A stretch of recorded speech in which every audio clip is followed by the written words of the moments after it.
मित्रहो, पाठीमागील भागामध्ये आपण रेषांचा सराव केलेला असेल. भौमितिक आकार याचा सराव केल्यानंतर आपण त्याचा उपयोग करून पक्ष्यांची व प्राण्यांची रेखाटने कशा प्रकारे करायची ते आपण आज या ठिकाणी पाहणार आहोत.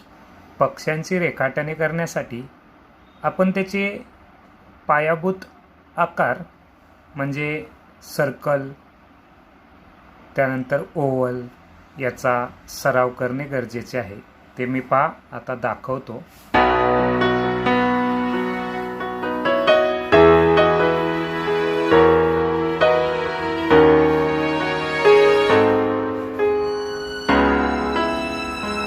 यामध्ये अशा प्रकारचा हाताला सराव केला की तुम्ही आकार निर्मिती करू शकता.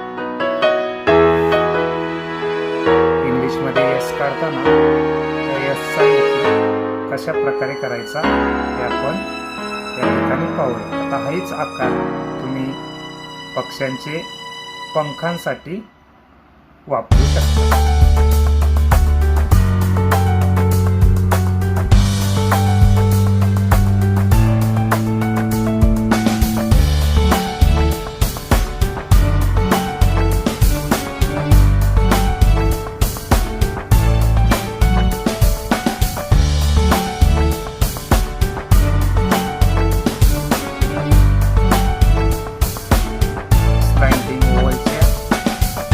सराव करायचा आहे.